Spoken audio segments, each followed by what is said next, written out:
Morning Rotorua tonight on City News. Maritime New Zealand continues to focus on oil removal from the stricken Rena. By-election candidate Victor Story says Rotorua needs fresh ideas.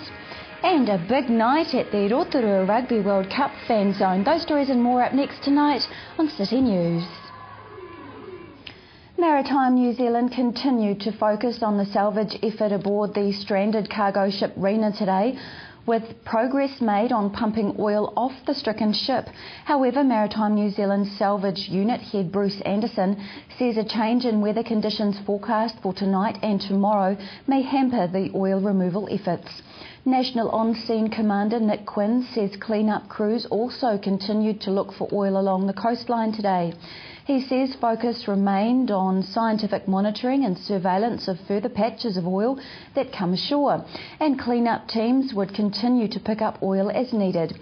Mr Quinn says people are urged not to collect or eat any shellfish from local beaches as public health warnings remain in force. This advice remains in place even for beaches that were contaminated and which have now been cleaned and reopened.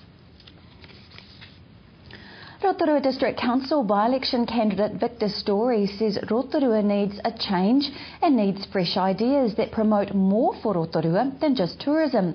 Victor Story says focus needs to be put more on small business, manufacturing and industrial business if Rotorua is to grow and provide employment opportunities. I'd like to think that I'm a fresh voice for people. I've noticed that over the years we've had a number of the same councillors voted in again and again and again, and as a result we seem to have this focus that Rotorua is just about tourism, and as a result we only seem to look at what is going to benefit the tourism industry, and to me that is holding Rotorua back. In order to get growth in this wonderful city of ours, we need to look further than just tourism. We have more from Victor Story tonight on City News.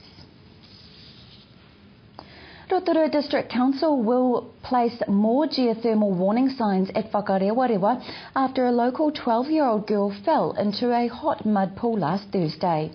Rotorua District Council Parks and Recreation Manager Gary Page says it was a dreadful accident and council officers were shocked and saddened by the accident. Gary Page says the incident happened alongside the Puringa stream off Frode Street at Whakarewarewa, where youngsters often play and swim. Mr Page said the girl was playing with other children when she lost her footing and fell into the mud pool. Fortunately, she was immediately removed and then submerged into cold water in the adjacent Puringa stream. Otherwise, her injuries may have been much more serious. Ambulance and police were called and they attended the site soon after the accident was reported.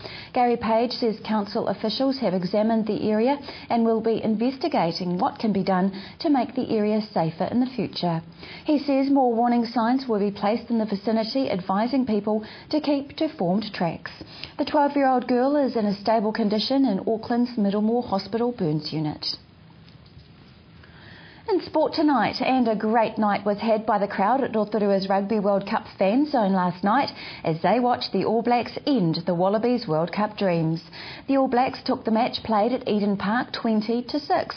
Rotorua District Council Rugby World Cup coordinator Renee Nathan says a vocal crowd packed the Energy Event Centre for the game. Last night's crowd, although, not as huge in numbers as we have had previously, they surely made up,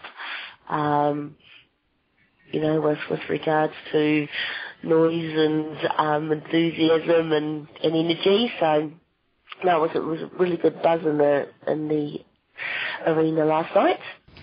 Renee Nathan says the team is now gearing up for the final fan zone this weekend when the All Blacks meet France in the final. And she says fans need to be at the fan zone early as entry will be on a first-in, first-served basis. And despite the unsettled weather on Saturday, Arawa Park was still abuzz with punters wanting to get into the fun of the races. The Rotorua Plate Day took place from 11 a.m. with an in-transit and art beat taking out the two big races. Also hosted on Saturday was the inaugural Fashions in the Field competition. Some big prizes were on offer, as well as the chance to represent Rotorua in an Auckland fashion contest. The competition's overall winner was Anna Campbell, who won with an outstanding tailor-made rose-patterned classic 50s style dress. Track Racing Rotorua event manager Paul Hickey said he was very happy with how the inaugural fashion competition went and is excited about future Fashion in the Fields events. To your weather now, Rotorua and the surrounding area. Tonight, rain, northerlies, overnight a low of 8. Tomorrow Tuesday, a few showers, northwesterlies, a high of 15 and low of 6. Outlook for Wednesday, a few showers, late rain, northerlies turn southeast, a high of 13 and low of 8.